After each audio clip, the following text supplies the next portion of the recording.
Hi guys, sorry to interrupt your viewing, but please subscribe to the channel and like this video. Thank you. I still remember the way the bank teller smiled when I handed her the final check, a lump sum payment for $62,000, scraped together from my savings, my emergency fund, and a low-interest personal loan I'd taken out just to finish the job. Alyssa's student debt had been hanging over us since the day we got married, this invisible cloud that she wore like a weight around her neck, like she was dragging someone else's mistake through life. And now, finally, it was gone. No more collectors calling. No more late fees. No more nights watching her cry over budget spreadsheets and wondering how many more years it would take to be free. I thought she'd be relieved. I thought she'd feel loved. I thought this somehow would bring us closer again. That night, she was quiet. Not in a bad way, more like contemplative. She didn't cry, which surprised me. She just looked at the receipt and whispered, "That's it." Then she hugged me, but the hug didn't last long. Her phone buzzed in her back pocket and she pulled away to check it. She smiled at whatever was on the screen and mumbled something about planning a surprise. I figured maybe she was thinking of doing something nice for me in return. Hell, I was dumb enough to believe maybe she was finally planning that weekend getaway we kept putting off. Turns out I was half right, there was a weekend getaway. Just not the kind I ever wanted to remember. By Friday, she told me to dress up and be ready by 6. She said we were heading to a private event, something she'd organized, and I should just go with it. "You've done so much for me," she said, laying a hand on my chest. "I want you to feel appreciated." That line stuck with me. I should have known right then. But love has this blinding way of coloring everything in softer shades. You don't notice the red flags when you're too busy ironing out your own damn shirt and hoping the dinner will end with a kiss instead of a cold shoulder. We drove out to this rented country house tucked behind rows of tall oaks, lit up like a wedding venue. White string lights, a catering truck, a little bar station out back with a guy making mojitos in a pressed shirt. It wasn't huge, maybe 40 people, but it was more than a dinner. It was a damn event. I asked her what we were celebrating and she just smiled. "You'll see," she said, and disappeared into the crowd. The first person I saw was Jake, my best friend since junior high. We'd been through everything together, breakups, job losses, even the time I almost got arrested in college for taking the fall for a party we both hosted. He had a drink in his hand and that trademark smirk, the one that used to mean I've got a story that'll knock you flat. Only this time, it looked different. Almost smug. He slapped my back like nothing was weird. "Glad you could make it, man," he said, and walked away before I could ask what the hell was going on. It happened about 10 minutes later. Alyssa tapped a glass with a fork, real cliché stuff, and stood on a little makeshift stage next to Jake.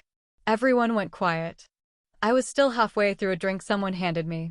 And then she said the words. "I want to thank everyone for being here tonight," she began, her voice carrying across the lawn. "This isn't just a party. This is a celebration of new beginnings." She paused and took Jake's hand. "Tonight, I want to share our engagement." For a second, I thought I heard wrong. Maybe she meant someone else. Maybe she was drunk. Maybe this was a prank, some sick twisted joke they cooked up for laughs. But she held up her left hand, and the ring glinted in the floodlights. Jake kissed her on the cheek. People clapped. A couple of people turned and looked at me. I just stood there. She looked right at me then, me, standing there like a damn idiot with a plastic cup of whiskey in my hand, and she said, loud enough for everyone to hear, "I'm sorry, Ethan. But you were just a stepping stone." I don't know how long I stood there, but the clapping died out. Someone cleared their throat. Jake looked down at his feet. Alyssa had this cruel little smirk on her face, like she was proud of herself, like this was some kind of karmic triumph. My mind raced. I thought about flipping a table, punching Jake in the mouth, screaming at the top of my lungs. But instead, I pulled out my checkbook, yes, the same one I used to pay off her loans, and calmly walked over to the caterer's table. I asked the lead if they had been paid in full. He said no, just a deposit. I nodded, scribbled out a check, and said, "This should cover the rest." Then I handed it to him and walked out. Just like that. I didn't slam the door. I didn't make a scene. I walked to my car, got in, and started the engine. Behind me, I heard Alyssa calling my name. First soft, then louder, then screaming. She chased me to the parking lot in heels, yelling that I couldn't just leave like that, that I was making her look bad. I didn't look back. I didn't need to. But I do remember the last thing she said before I drove off. "You're going to regret walking away from me." And maybe I did. For about 5 minutes. Then I realized something. No, Alyssa. You're the one who's gonna regret it. There's something strange that happens when you stop explaining yourself to people who never listened in the first place. It's like walking out of a room where someone's been shouting for hours and realizing, suddenly, the world outside is completely silent and you can finally breathe again. That's how it felt when I packed my bags from the house I shared with Alyssa for almost 6 years. I didn't scream. I didn't leave a long letter. I didn't even bother taking much, just the essentials and the things I bought with my own damn money. I walked out at dawn, while the party leftovers were probably still sticky on her champagne glasses, and left behind a single yellow sticky note on the fridge that simply read, "Good luck. You'll need it." I got a small apartment downtown, nothing flashy, just clean, quiet, and most importantly, mine. There was no drama unpacking, no tension walking through the door. Just me, my suitcase, and the slow, unfurling relief of being alone in a space where no one could betray me within those walls. That first night, I slept like the dead. No thoughts, no dreams, just darkness. 3 days later, Alyssa must have realized something was off because I got a flurry of missed calls and texts, each one bouncing between rage and confusion like a drunk trying to walk a straight line. "You can't just disappear. We need to talk like adults. I need access to our joint account." That last one made me laugh out loud in my bare kitchen. She never noticed I had closed the joint account 2 weeks before the party. It had just been sitting there with a balance of 0, waiting like a loaded trap. When she tried to transfer money out of it, the app must have told her, "Account closed," and I could practically hear her throwing her phone across the motel nightstand, or wherever the hell she was now. But the real fun started when Jake's life began to implode. See, what Alyssa never knew, what Jake conveniently forgot, is that when he bought that brand new Range Rover last fall, the bank wouldn't approve his loan alone. Too much revolving credit, too many late payments, and not enough income stability. He came to me like a begging dog, eyes wide, hands shaking. Told me he was building something big, and he needed a co-signer just for 6 months. "Just until my new bonus comes in, man. You know I'm good for it." Against my better judgment, or maybe out of some sick loyalty to the past, I agreed. I signed. And last week, I unsigned. Well, not literally. But I called the bank and had my name removed as co-signer. Turns out, when you file a formal credit risk alert and request investigation for fraud suspicion, the bank tends to get very nervous. They shut down the loan for evaluation, which froze the account. 2 days later, the car got repossessed. I imagine Jake standing in the driveway, watching some tow truck driver loading his ego onto a flatbed while the neighbors peeked through their blinds. That month, I spent over $30,000 on lawyers. Or was it 20? Anyway, more than enough to make sure everything that legally tied me to either of them was cut off, sealed, or turned into a weapon. I kept it quiet, clean, no fireworks. Let them wonder how the wheels were falling off their lives so fast. Let them search for someone to blame while pretending not to notice the cold breath of karma fogging up their windows. Alyssa kept calling. First twice a day, then 5 times. The messages changed tone, some apologetic, some angry, one where she straight up screamed into the phone for a full minute before hanging up. But I didn't answer any of them. Not a word. Not a syllable. Silence is louder than screaming when someone's used to you chasing after their chaos. And I wasn't chasing anymore. I wasn't even interested in the show. The last call came around 2 in the morning. My phone buzzed on the kitchen counter where I'd left it while brewing some tea. I didn't check it right away, but I saw the preview light up the screen. Her name. Just a short message. "I miss you." "I'm not okay." I stared at it for a long minute, letting the words sink in like ice water running down my back. That was the first honest thing she'd said in years. But I didn't answer. I turned the kettle off, poured my tea, and sat by the window while the city lights flickered in the distance. Somewhere out there, she was lying awake in a bed she didn't own, next to a man who couldn't protect her, watching everything unravel piece by piece. And the best part? She still didn't know what was coming next.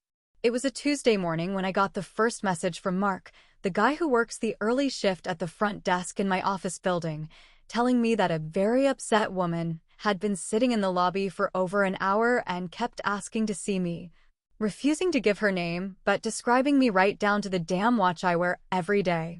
I didn't need him to say anything else. I already knew who it was. There are only so many people in your life who show up crying and uninvited after burning everything to the ground and expecting you to rebuild it for them. And this time, I wasn't holding any more bricks. I took the elevator down, not in a hurry, not curious or even angry, just tired. It was the kind of exhaustion that doesn't come from lack of sleep, but from the weight of someone else's lies finally getting too heavy to carry. When the doors opened and I stepped into the lobby, there she was, Alyssa, sitting on the edge of a leather bench, shoulders shaking, hair a tangled mess of what used to be salon-perfect waves, now hanging limp like the last decoration at a party everyone had already left. She looked up at me like a kicked dog, wide, desperate eyes, mascara smeared down to her jawline, and I swear she looked 10 years older than the last time I saw her. I didn't say a word. I didn't flinch. I walked right past her toward the front desk, where I dropped off a sealed manila envelope I'd been holding in my briefcase for months, waiting for the perfect time to use it. Mark gave me a questioning look, but I just said, "Give it to her when I leave," and then I walked back into the elevator without a backward glance. Inside that envelope were 6 color photographs, all time-stamped, all printed in high resolution, showing Alyssa and Jake wrapped around each other in 3 different locations, a hotel room, a restaurant booth, and the back seat of Jake's car. Every single one taken before the date she claimed she and I had grown apart. I didn't need to yell. I didn't need revenge speeches or confrontation scenes. The photos would do all the talking for me, and I made sure the timestamps were clear enough that even a drunk lawyer couldn't argue their context. See, what she didn't know was that long before she blew up our marriage in that ridiculous engagement party from hell, I had started to notice the signs. Missed dinners, unexplained charges, late-night calls she took in the bathroom with the water running. So, I hired a guy. Nothing shady, just a professional with a camera and time on his hands. I didn't use the photos back then because a part of me still believed she'd come clean on her own. But now? Now they were more valuable than gold. Later that night, I had dinner with Teresa at a little diner just off the highway, the kind of place where the coffee's always too hot and the waitress calls you, "Hon," no matter how dead you look inside. Teresa was never one to sugarcoat anything, and she didn't waste time pretending to be surprised by the latest drama. She took one look at me across the booth and said, "You know she never really saw you, right?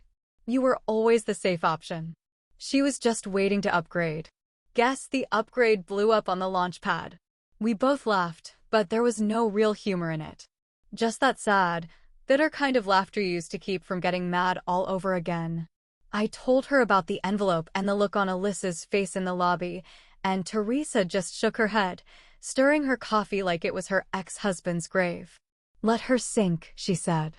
"Some people only learn when they hit the floor face first." A few days after that, Teresa decided to drive by the rundown motel on the edge of town where someone said Alyssa had been staying, one of those cheap places with flickering neon signs and vending machines that still take quarters. She didn't go in, didn't knock on any doors. She just circled the back lot, curious. On her way past one of the dumpsters, she noticed a pile of trash that hadn't made it all the way in takeout bags, old clothes, and near the top, a little pink and white box with a single word printed across the front in faded blue letters, "Pregnancy test." It was open. The wrapper was torn. The test was still inside, wedged in between a crumpled paper towel and an empty vodka miniature. Teresa didn't take it. She's not the sentimental type, but she did snap a picture and text it to me with only 2 words, it's positive. I stared at that photo for a long time, wondering if it was another ploy, another last-ditch attempt to reel me back in with something permanent, something no man can walk away from without looking like the villain. But deep down, I knew better. If it was real, it wasn't mine. Not after the timeline I had mapped out. That child, if there was one, was Jake's or someone else's from the mess she'd built in the dark corners of her new life. And still, in some twisted, silent part of me, I felt something twist in my chest. Not sadness, not anger, just the cold recognition that the mirror had finally cracked, and Alyssa was being forced to stare at what she'd become. A woman alone in a motel room, surrounded by the debris of every choice she thought would make her feel powerful. And this time, there was no one left to clean up the mess. It's one thing to get betrayed by someone you love. It's another thing entirely to realize they thought you were too dumb to see it coming, too weak to fight back, too spineless to do anything but lick your wounds in silence while they danced on the wreckage. And maybe that's how I seemed at first, quiet, calculated, walking away without yelling, not dragging her name through the mud like she damn well deserved. But silence doesn't mean surrender. It means strategy. And now that she had nothing left but a broken motel key and maybe a baby that wasn't mine, it was time for me to stop playing clean and start showing her just how ugly I could get when I've got nothing to lose. By the time Alyssa texted me asking if we could just talk, she'd already been ghosted by Jake for at least 2 weeks. I knew this because I had eyes everywhere. Not literal spies, but old contacts, Facebook mutuals, people who owed me favors, and a neighbor of Jake's I once helped with her taxes for free. Turns out Jake hadn't just dipped, he'd run. Took whatever money he had left, cut ties with his shady business partners, and bailed out of state, likely chasing the next scam he could sink his teeth into. Last anyone heard, he was holed up in a casino town in Nevada, trying to sweet-talk his way into a management job he wasn't qualified for. Some con men never retire, they just change zip codes. Meanwhile, Alyssa was left holding the damn bag, except this time the bag was full of IOUs, overdraft notices, and the distinct stench of being used just as much as she used me. When you lie down with snakes, it's not a matter of if you get bitten, it's how many times before you start spitting venom yourself. And by the look of her motel room, she was out of venom and scraping the bottom of whatever self-respect she had left. So when she asked to meet, just to clear the air, I agreed, but on my terms, in public, broad daylight, neutral ground, no chance for drama. We sat outside a coffee shop, and I'll admit, seeing her like that made something in me twitch. She looked wrecked. Thinner, paler, circles under her eyes like she hadn't slept in weeks. Her voice was small, like the echo of a woman I once knew, but no longer cared to remember. She said the words she thought I wanted to hear. I made a mistake. Jake used me. I was scared and selfish, and I didn't know how to fix it. But what got me, what really pissed me off, was when she said, "You're the only one who ever really loved me." Because that wasn't just manipulative, it was a flat-out lie. She didn't care about love. She cared about leverage. And now that Jake was gone and her family refused to bail her out, turns out lying about emotional abuse backfired when the truth started leaking out. She was trying to pivot. Trying to turn the clock back like I hadn't spent months cleaning up the mess she made with her mouth, her lies, and her legs. I didn't say much during that coffee. I let her talk. I watched the desperation slide across her face like melting wax, and I sipped my drink like I had all the time in the world. Then I hit her with the final move. "I know about the IRS," I said casually, just as she was reaching for her napkin. Her hand froze. "I know Jake funneled money through that fake consulting gig you set up for him last year. The one you told your parents was your side hustle." Her eyes widened, mouth slightly open. I leaned in, just enough for her to hear. "Funny thing is, the IRS knows too." She dropped the napkin. Her hand started shaking. "What did you do?" "I tipped them off," I said, with a smile that didn't reach my eyes. "Old client of mine works there now." Funny how small the world gets when you burn every bridge and leave your dirty laundry out in public. She tried to deny it, of course. Tried to sputter something about not knowing what Jake had done, but I didn't care. She wasn't going to talk her way out of this one. The audit was already underway. And once it got rolling, every dollar, every falsified invoice, every shady deposit was going to be examined with surgical precision. And just for good measure, I'd made sure the house she still thought we owned together, the one she bragged about decorating, the one she listed on her little lifestyle blog as her haven, was sold out from under her. Legally, it had always been in my name. She never checked the paperwork. Never thought she needed to. After all, why read the fine print when you assume the other person's too nice to screw you over? I sold it to a friend of Teresa's for under market value. All cash. Quick close. The keys changed hands last week. When Alyssa asked about coming by to pick up the last of her things, I told her to call the new owner and ask nicely. Maybe they'd let her in. But the icing on the cake?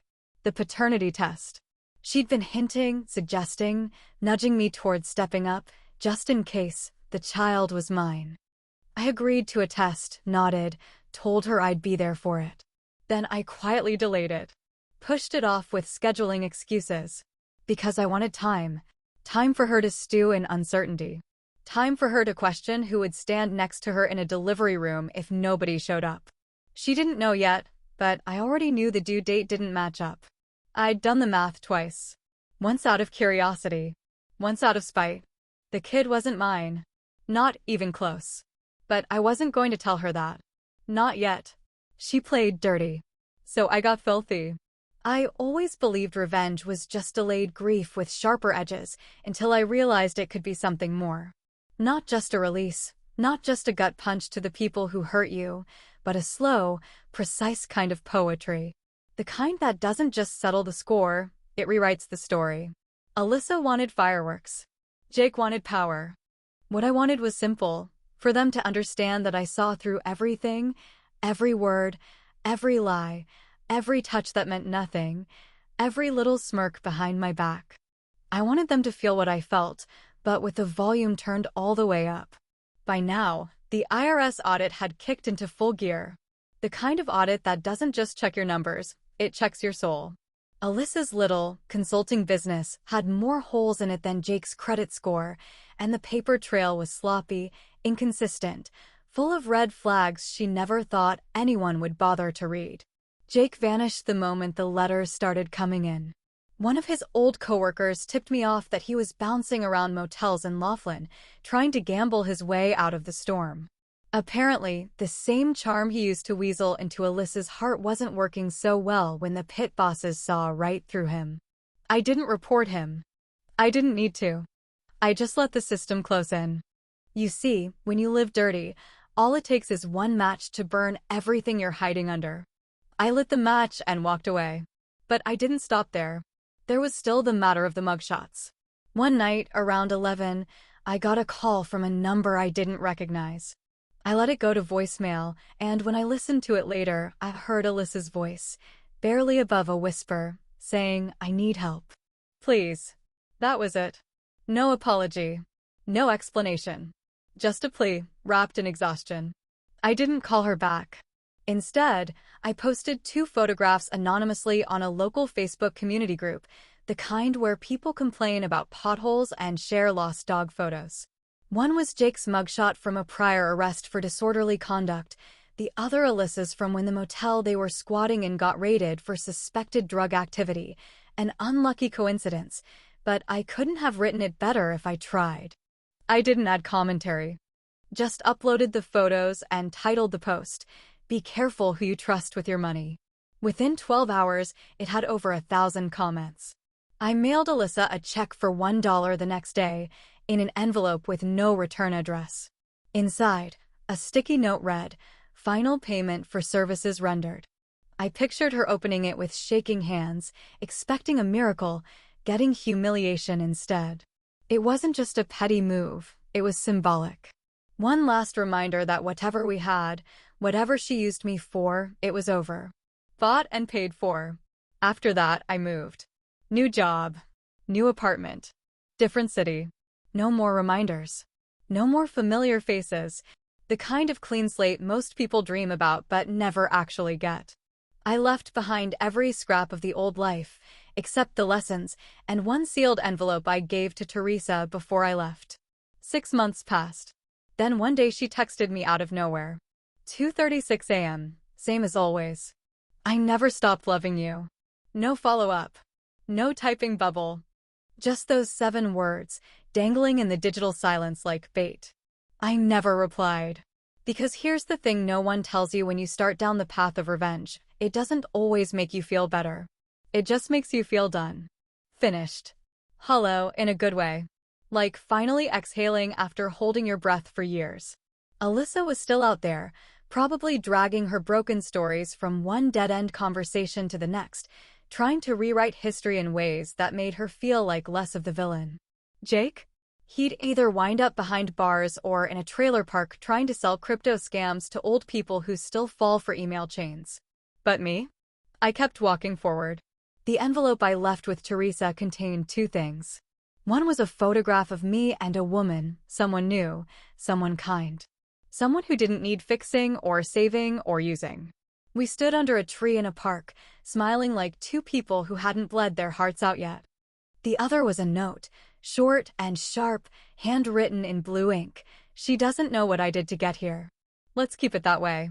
Because even though I walked out of that fire, I wasn't the same man who stepped in.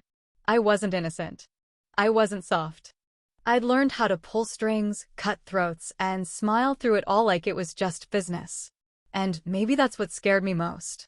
That I got good at it. That I liked it. So no, this wasn't justice. This was art. And the best pieces? They never come with happy endings.